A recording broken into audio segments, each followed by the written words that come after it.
Good morning. Tomorrow is Good Friday, 2023. So, the media I'm going to be looking at after I do the analysis on the Firmod for the UK and the EU. So, uh, buckle in.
A good description or classification of the calculation, which will be to call it a principle, a mathematical principle.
Good morning again.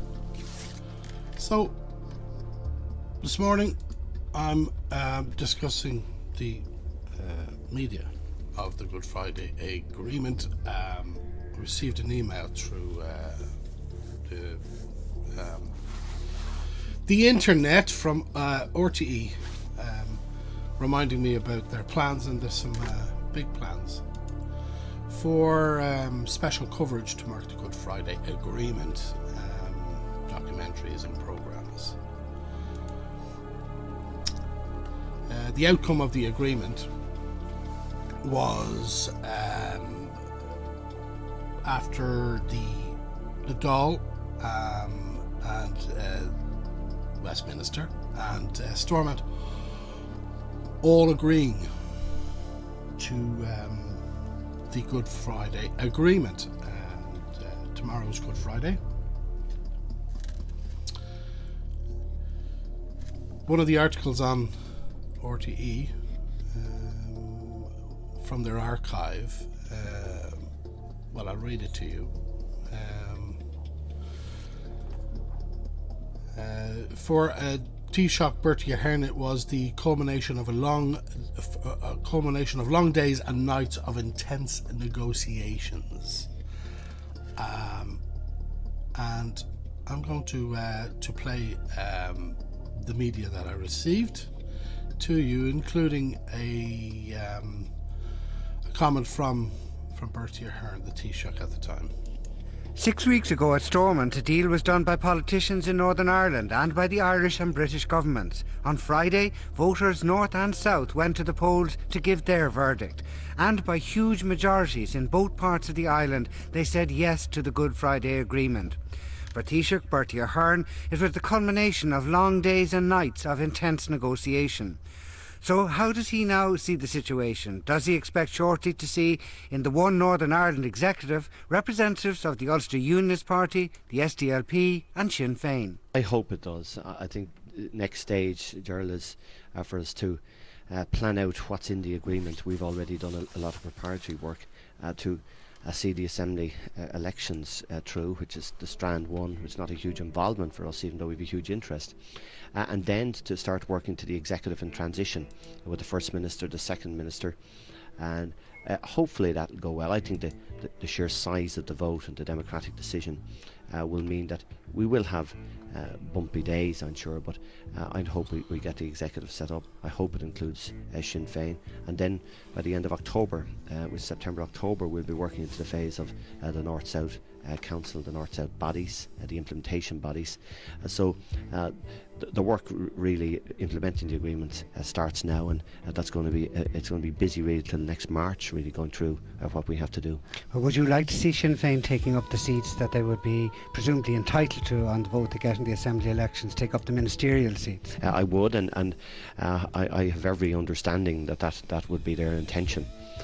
There is a huge amount of legislation and reform on basic issues, on human rights and civil rights, and on the equality agenda that Sinn Féin have done very useful work on over the years, political work on, and I think they could play an extraordinary inclusive role in helping that to see through normal things that we should be doing. We've some legislation, human rights aspects that we also have to deal with, and I think Sinn Féin, they have a lot of good representatives, as do the SDLP and the UUP and other parties, and I think working on that executive, working together in a form of government is what I would like to see them doing.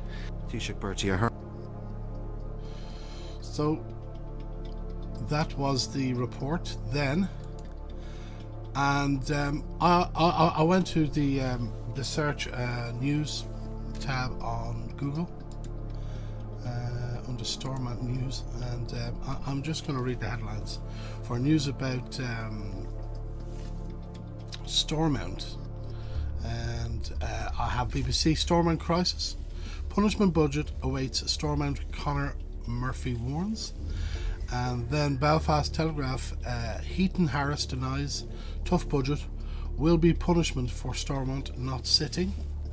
And BBC again, Stormont crisis budget cuts should be made by ministers.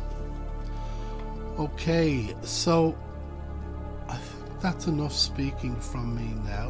What I'm about to do is to maybe show online, turn up the music a bit and show some of the charts from Firmod this morning.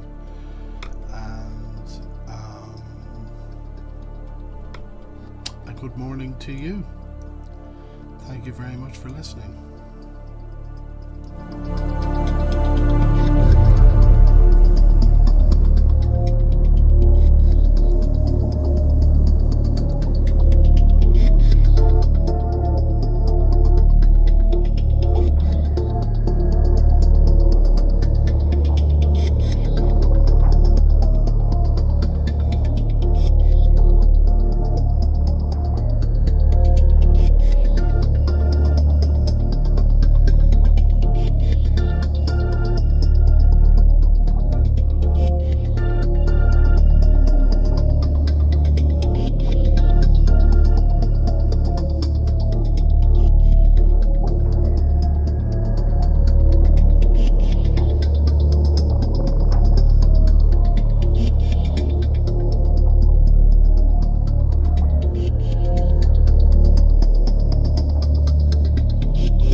Time